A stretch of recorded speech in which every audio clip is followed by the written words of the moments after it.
Hey guys, I wanted to show you one of the things that I have in my pack, and that is my ultralight first aid kit. So let's open this up and see what we got.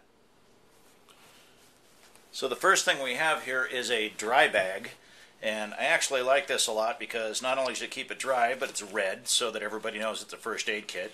And I like to strap this to the pack straps so that it's actually hanging on the outside of my pack so it's easy to get to. So let's open this up, let's unroll it. I also double bag this with a Ziploc, and I like using a Ziploc because it's very easy to see all of the stuff that's in it and where it's at. Now I have very few items here, but a lot of these items are multi-purpose.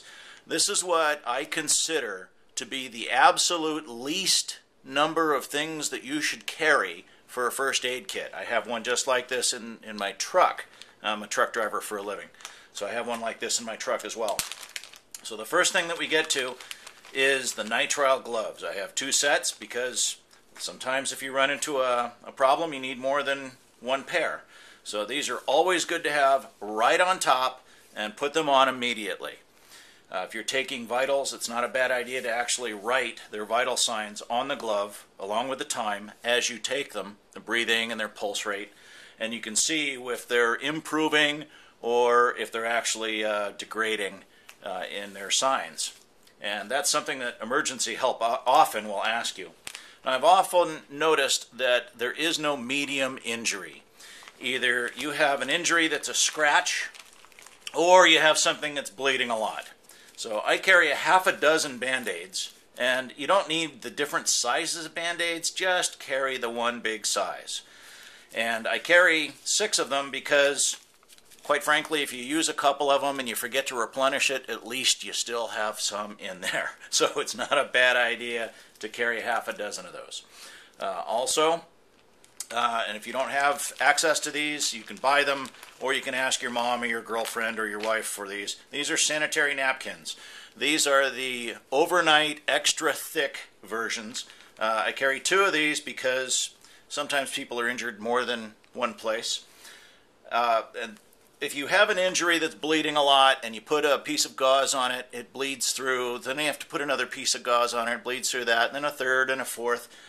Just open this up and put it on there and let it do its job. It absorbs a lot and you don't have to keep opening packages of gauze. Just use this. Also, you can open this up and it unfolds into a pretty long section, and you use that for padding inside of a splint for a broken arm or a broken bone somewhere, leg, whatever. So here we have a multi-use item that not only absorbs blood, but you could also use it as padding. I also carry a couple of tampons. These are great for hunting or archery accidents. They fit into the hole and they expand into a packing that stops the bleeding very well.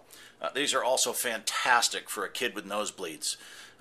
Again, it goes up inside the nostril, it expands, it packs the bleeding area, and it stops the nosebleed in very short order. Just don't shove it up into the sinus cavity. Make sure that you stop right at the bottom of the nostril with it. So it's always good to carry a couple of those. I also have a couple rolls of vet wrap. Vet wrap is the same thing as Coban. It's the type of elastic bandage. We used to have Ace Wrap with the metal clips. Well, this sticks to itself, so you don't need metal clips. Vet wrap is actually made for veterinary purposes, so it's narrower, and so that makes it easier to pack and easier to carry. If you have somebody who's bleeding, you pack one of these on there, you bandage it on, and it stays, and you don't need metal clips or any of that stuff. You can also use a couple of these to wrap around the neck and the arm and make a sling if you needed to.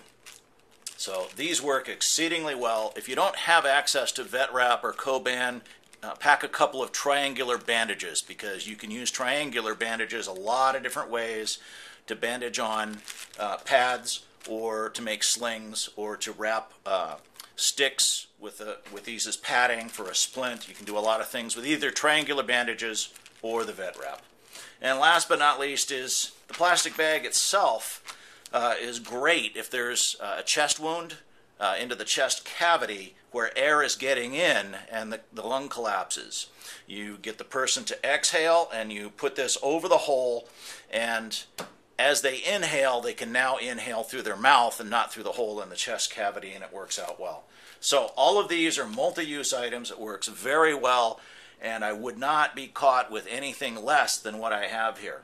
So my challenge to you now is to leave a comment in the section below. If you could add one more thing, what would you add to this kit for yourself? Hey, thanks for watching.